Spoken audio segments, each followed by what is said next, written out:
Hello everybody. Today I want to give you a brief account of my first ever session of Das Schwarze Auge, The Dark Eye, version 5.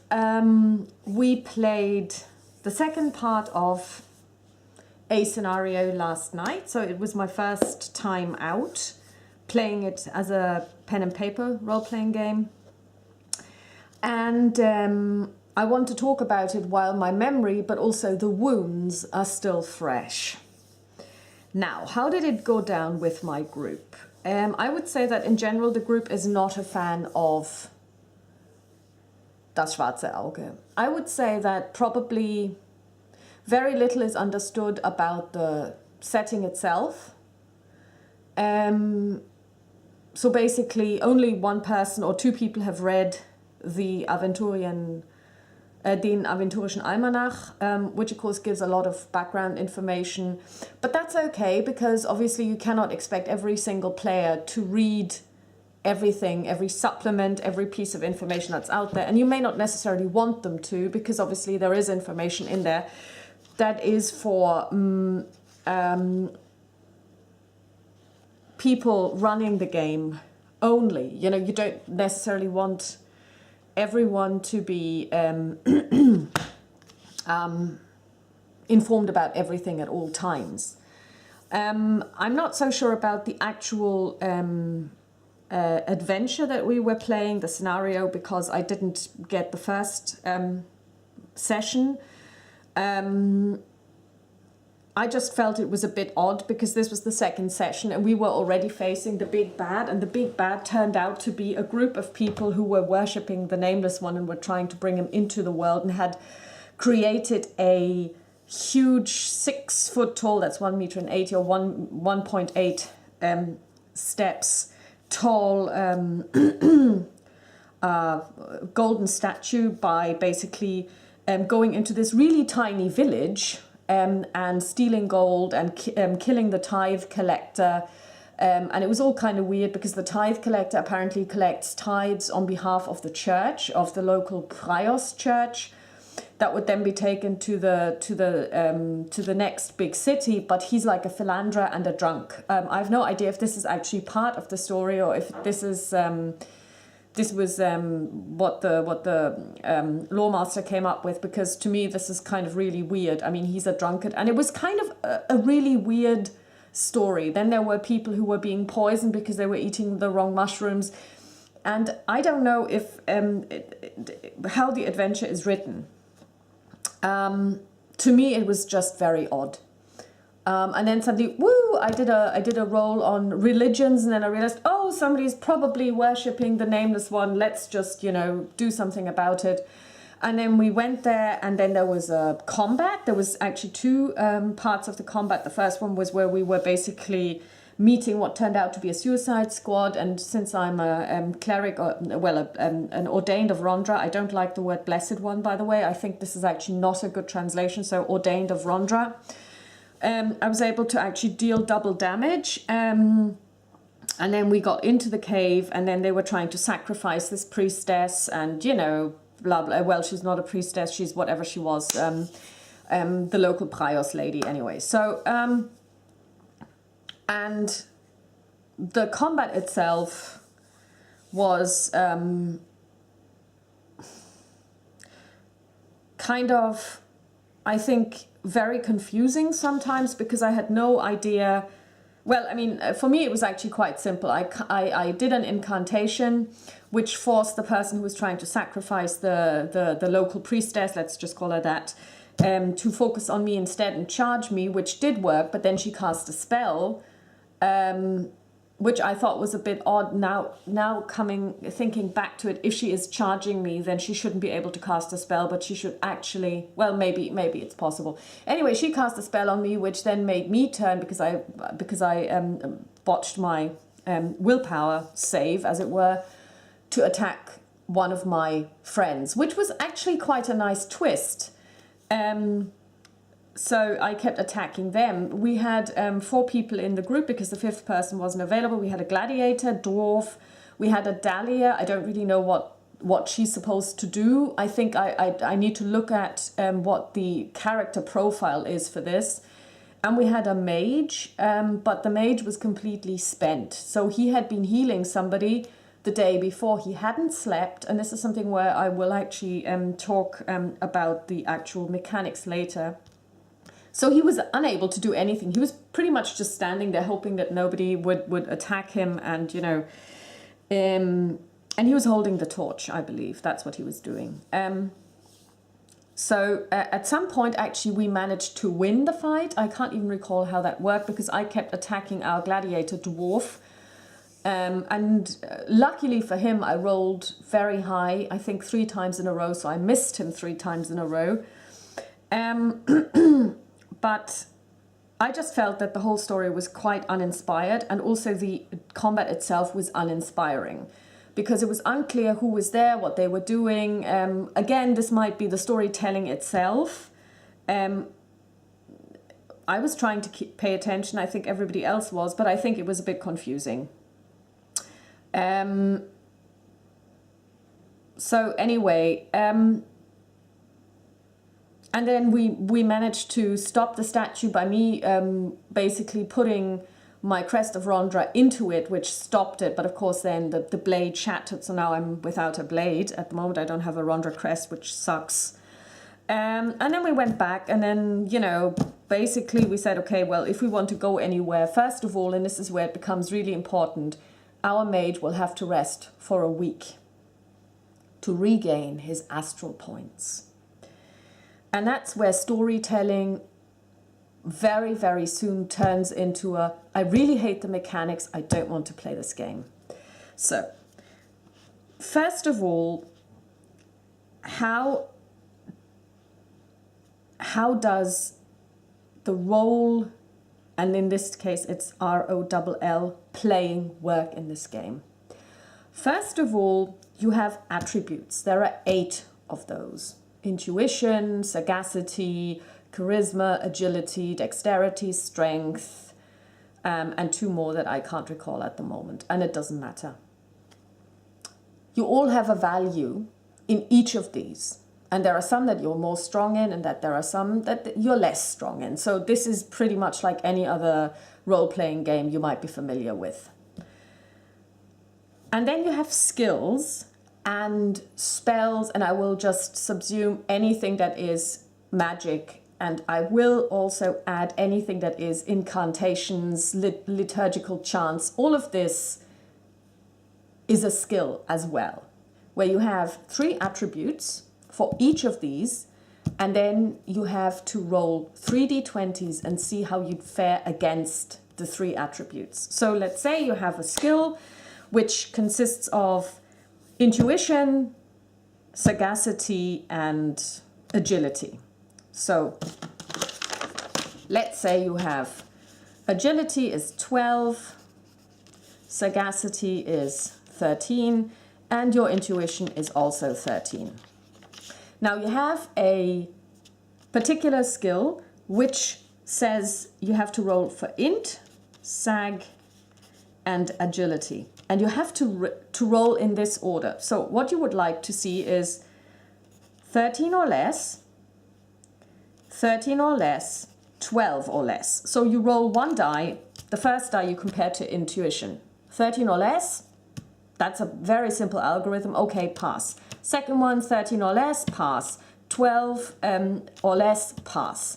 So you roll 3d20, and either you roll them consecutively and just, take 1, roll it and check, or you just use the color scheme that is provided in the book, or you just take 3 colored dice and say the first one is blue, so that's the first letter in the alphabet of the 3 colors. That's my first value. Second value is red, and last value is white.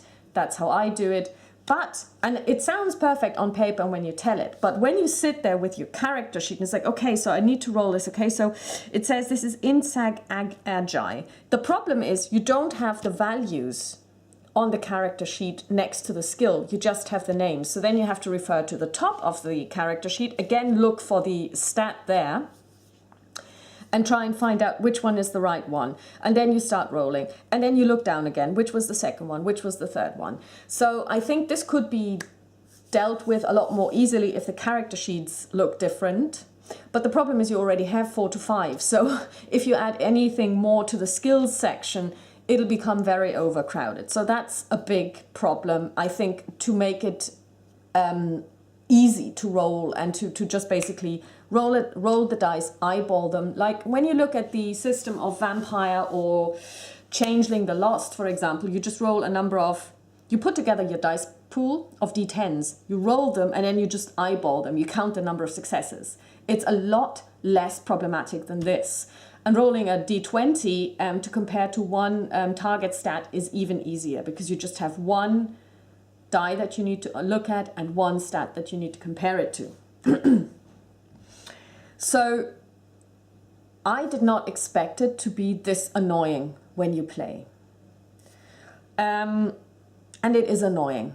And I'm somebody who is quite patient, and I'm somebody who wants to like Das Schwarze Auge and who wants to play Das Schwarze Auge. So I'm happy to basically go, oh yeah, well, you'll have to make allowances for this system.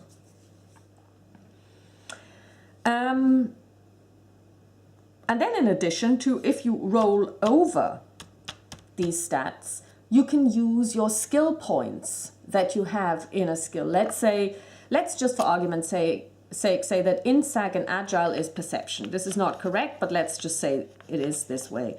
And I've got 3 skill points in perception. What I could do is I could roll, and I roll a 14 on my first roll for intuition, sorry. So I remove 1 point from my perception, and remove is just temporary. So I remove 1 point to bring it down to 13, but then I only have 2 left. So I roll Sagacity and I roll a 15. I have 2 points left. I bring it down to the required 13, and then Agility kind of like becomes, oh my God, can I make it? Can I make it? And luckily we get a 12, so we just make it. But we have only 1 quality level, because this is now at 0. Quality levels determine, in a way, the let's say, yeah, the quality of your success. Is it okay? Is it very good? Is it even better? Yada, yada, yada. And I believe with regard to, for example, a healing spell, as it were, if you look at Treat Wounds, for example, which is a skill, the quality levels determine the quality levels that you have after you have rolled your dice. The ones that you have left determine the number of life points that somebody will get, in addition to the normal life points that they will get through a recreational phase. And I think when it comes to casting spells, as a mage, the quality levels also determine possibly, let's say, the amount of damage you can do, if it's an offensive spell. So there's a lot of mathematics involved here. And a lot of people have said, this is a very German game. So it's all about statistics, it's all about probabilities, it's all about rolling dice, adding numbers together. It's a role-playing game, R-O-L-L, not an R-O-L-E playing game.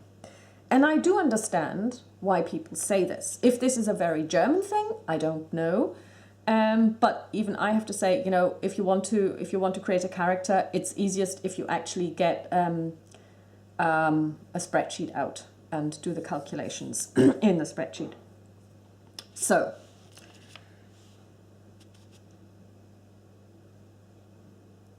but it doesn't stop there. Because when you, for example, cast a spell or do an incantation, you lose karma points if you're a priest, or you lose astral points if you're a magician, and possibly a witch. You can recover them. So basically they're your currency. If you want to cast a spell, you have to look at what karma point cost, for example, for myself as an ordained of Rondra, there are. Let's say 8, I have 10 left, I can cast this one incantation, and then that's it. I've got 2 left, I can probably cast 2 minor blessings around this, but then once I'm done, I'm finished, I'm depleted, I can't do anything else. That's not a problem, because that's pretty much like you would see it in D&D 5th edition. You cast a spell, And then this slot is taken. You know, you have a number of spells that you know, and then you have a number of slots per level that you can cast spells on. And once you've cast a spell, that slot is taken, and it doesn't come back until you have rested. And a long rest is 8 hours in the game usually, and then you're done. You know, you get your slots back. Not so in this game. Because what happens is when you rest, and you have to rest 12 every 6 hours of real rest, you get back 1d6. So I just got back 5 karma points for resting. My karma point top level is 34. If I've spent them all after 6 hours of resting, I've got 5 back. That's not enough for most of my incantations. It's not enough for most of my mage's spells that he would cast. So, if you say you spend 12 hours, you get 2d6s back. In this case, again, I got 4 for a 12-hour rest. Plus another 4, that's 8, so I could cast 1 of my incantations. That's it.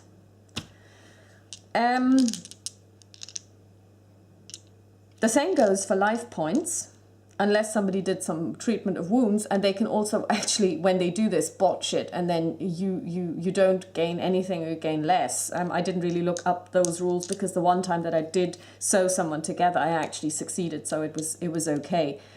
But it's really, you sit there and you say, okay, we're going to sleep for 12 hours, and I rolled 2 dice. I was lucky, I got back 12 points of life. Brilliant. I could end up with 2 points if I just roll 2 ones. So in our particular case, the mage had spent all of his astral points healing someone the day before. They hadn't rested. He had nothing left. He was just standing about.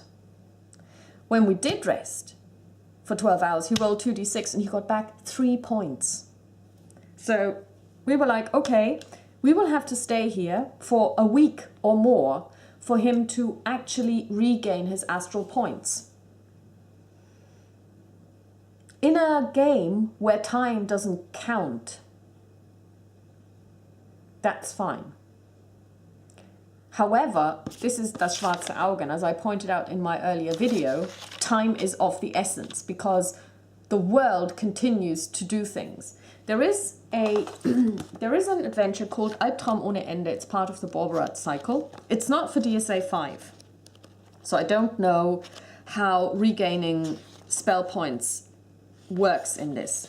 But in this particular game, and actually spoilers, in this adventure, the heroes end up being aged. So they run into something that ages them. Yeah, let's not go into any details, but let's just take it as a fact that at some point something will happen that will make them age really, really quickly. And they need to get to the bottom of what's making them age in order to not die of old age. So if you then say, okay, we'll have to wait for a week for this guy to regain enough astral points to be of any use, while at the same time we're aging, let's say 10 years or 5 years per day.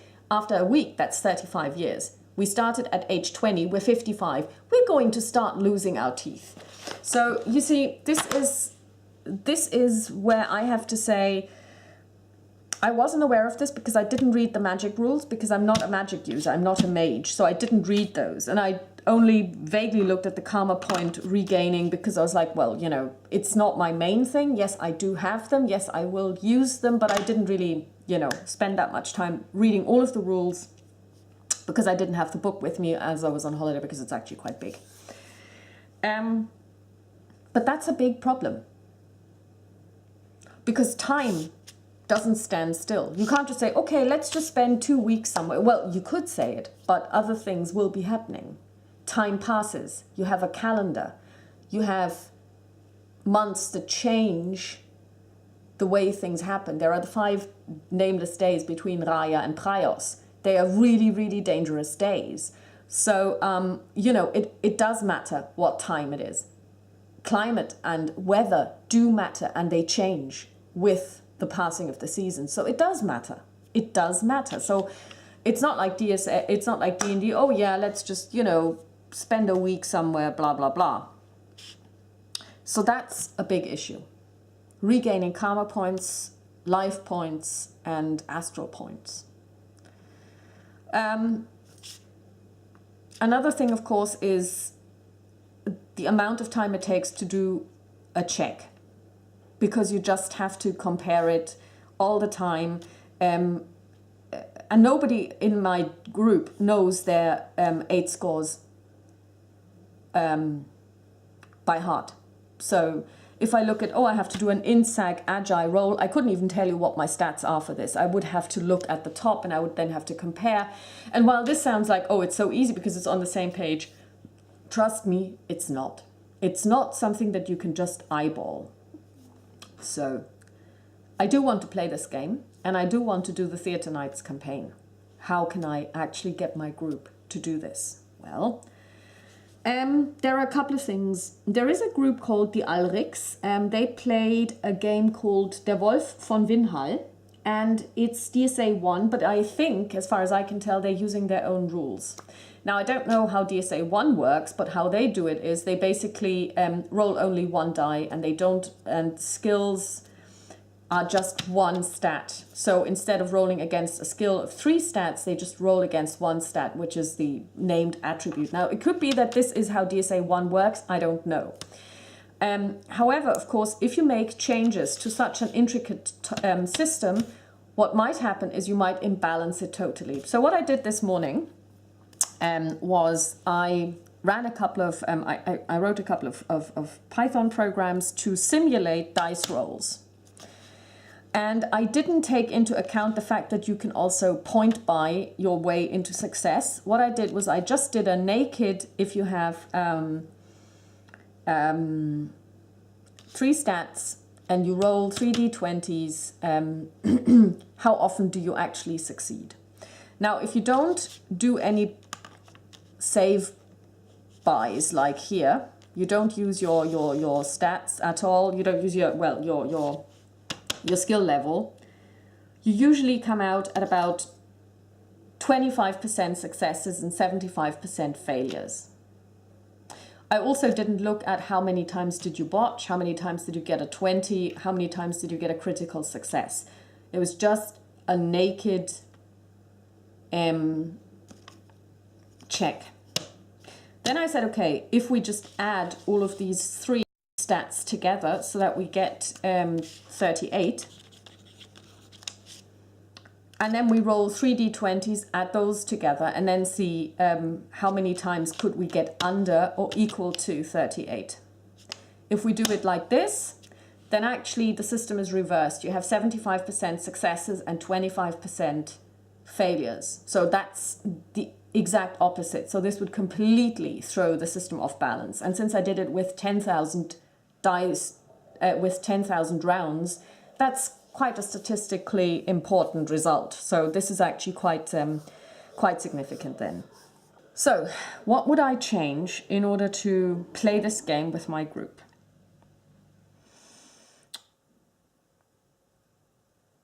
The skills system is too intricate to change. I ran several statistical probability analyses,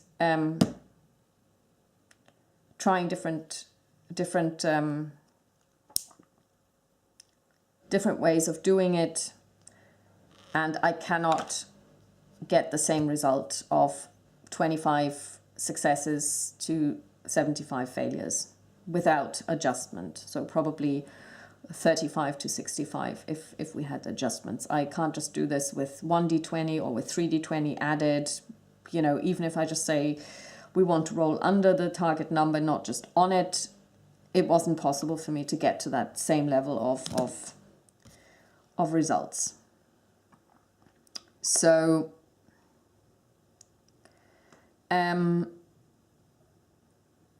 that cannot be helped. I do like the combat system where you roll to attack, you only roll 1 die, And then when somebody attacks you, you either get to dodge or you get to parry, depending on if you have a weapon that lets you parry. Not every weapon lets you parry. So, for example, brawling, when you don't have a weapon, you can't really parry, but you can still dodge. You get encumbered by the stuff that you wear, which is quite nice. Actually, I like that. I can't recall what this is like in D&D because I was only wearing leather armor, but I remember not being encumbered, I think. It may have affected my stats, but unfortunately I can't recall. My problem is really the magic. It's very unfortunate and very kind of soul-destroying for a player of a mage if you can't do anything because last night you only rolled 2d6 because you only slept 12 hours and you only got back 2 astral points. What are you going to do? I don't know. I mean, you can hit people with your staff. But again, you're not going to do a lot of damage. You are probably very low on life points anyway. You are probably also not really wearing any armor. So you're essentially screwed. And I think this is really, really annoying for a player to basically be doomed to not be able to do anything. Also, of course, since time and the passage of time is very important in this game, saying, okay, we're just going to stay here for a week or so for this guy to regain his composure and his astral points. A week, or let's say 10 days, is 240 hours. So he would be getting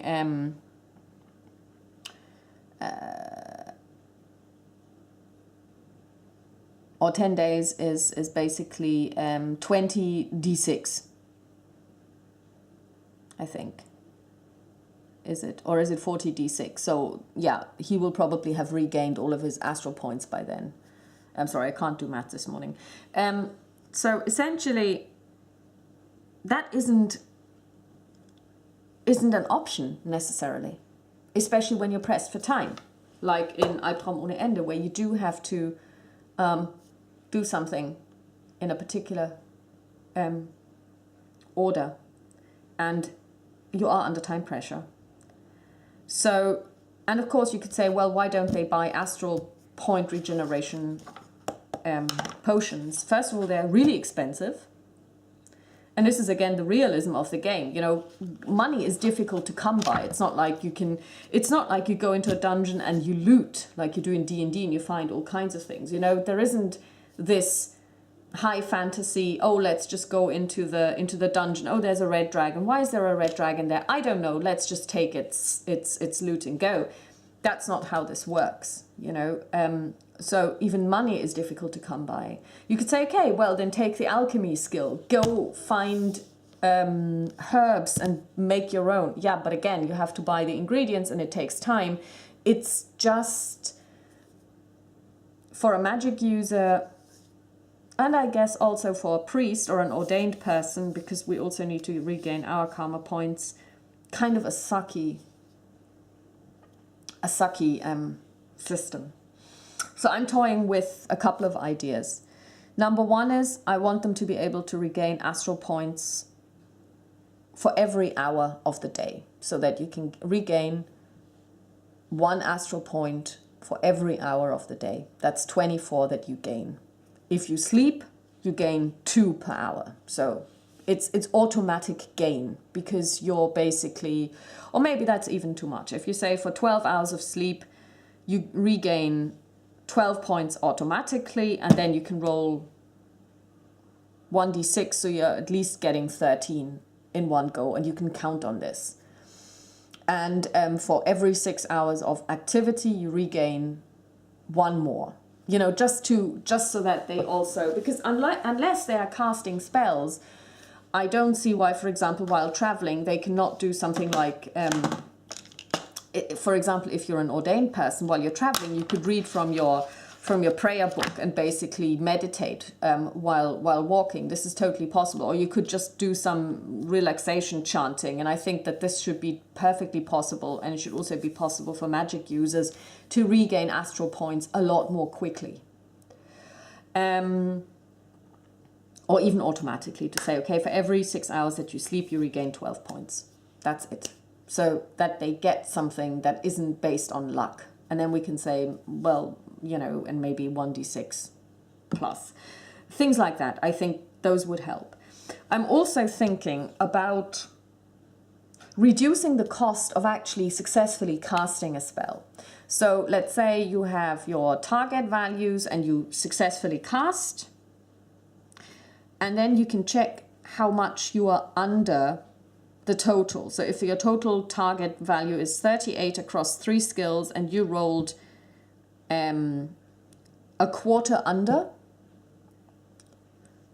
the astral points spent is the astral points you spent to successfully cast is reduced by a quarter, by a half, if it's under half. So if you roll, let's say, if you have 38 and you roll 19 in total across 3 skills, it would only cost you half.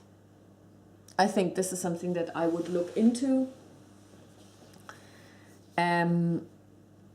so that they become a little more powerful. Because as our mage player pointed out yesterday, he said, well, I only do 2d6 plus 5 damage with this particular spell. And I said, well, you know, I actually do 2d6 plus 2 with my weapon. So you're more powerful. You do more damage, in theory. Well, statistically speaking, you will be doing more damage. He said, yeah, but I can cast this 3 times. Because every time I successfully cast it, I lose a third of my resources. You can attack more than 3 times. And that's true. Because as long as my weapon doesn't break, I can keep doing 2d6 plus 2 if I'm successful. And I only have in my case, my attack is 13. I have a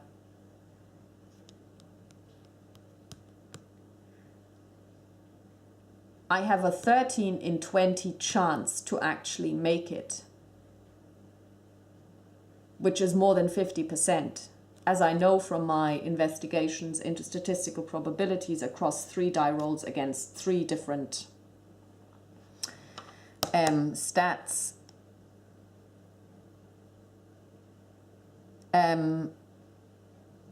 His level of success is, unless he starts spending, probably only 60. 40% successes, 60% failures. So yeah, I have an advantage there, especially since my resource, unless it breaks, is going to stay with me. And I don't have to recover it. I'm always ready to do something. So I'm not sure why the system is the way it is, because it seems to not favor magic users, because magic is part and parcel of this world. It says so in the books. It's part and parcel of this world.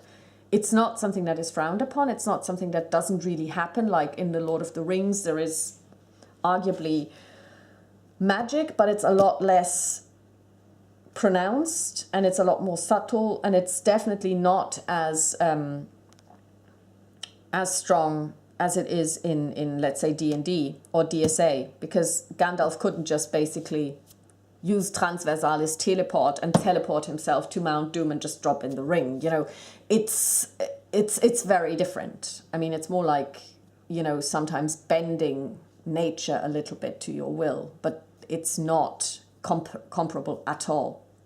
So if you have a game where magic is so important, and it is important in this game, I'm not sure why they wanted to make it so hard for magic users to feel useful. And this is really where I have to say, if they said, okay, this is realistic, that it takes you a long time to regain your karma points or your astral points. Sorry, magic is probably the most unrealistic thing in the world. Why then punish magic users? And I'm happy to hear how somebody says, oh yeah, my magic users are super powerful because I keep rolling 2d6s for my hours of sleep, for 12 hours of sleep, and I always get 12 points back. That's brilliant, then you're really lucky, but it's also highly improbable. So unless you have weighted dice, you know. So I think this is what really needs to be addressed and what I don't understand. Because it may not have been their intention, or it may have been that they wanted it to be ultra realistic. But then, how does the player feel? How does the player feel if they cannot contribute at all? So in the end, our magic user couldn't heal anyone because he didn't have any astral power left. He couldn't attack anyone because he didn't have any AP. He was just standing there holding a torch. And then he was hitting somebody with his staff for 5 points on 10 tries or something. Yeah, that I think basically can destroy the feeling of a game as well. Because in a game like this, people want to contribute. I prefer diverse groups where everyone has a particular skill remit, where you say, okay, so this is the healer, this is this guy, this is that guy, this is that person, and the skills don't necessarily overlap. So we really have somebody who can do this really well and they feel that they're contributing, and this person can do something else really well and they feel they're contributing, and this person does their bit really well, you know, and there might be some overlap in the middle so that everybody can at least, you know, stab someone or hit someone with a club, you know, just even for self-defense purposes, because a lot of the time there will be fighting. But that everyone has their own thing that makes them unique in the group. It shouldn't be so bad that if one person isn't there, the group will completely fail. But, you know, that you can say, okay, well, it does make a difference if the paladin is there or not. It does make a difference if the mage is there or not. It does make a difference if the priestess of Rondra is there or not. But everybody should have the opportunity, mechanically speaking, to contribute.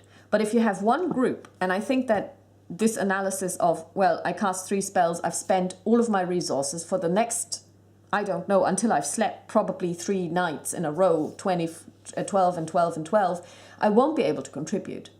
If I roll really badly on my 2d6s, that is soul destroying, because you might end up sitting there going, oh, I can't really do anything anyway because no astral points left.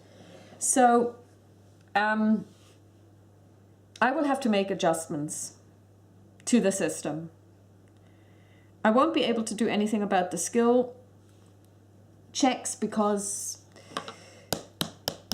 that's going to be too difficult and the statistical probabilities are against me.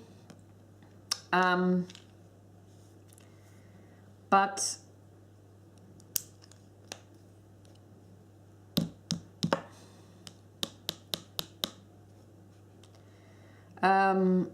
definitely the magic user needs to be upgraded in a way.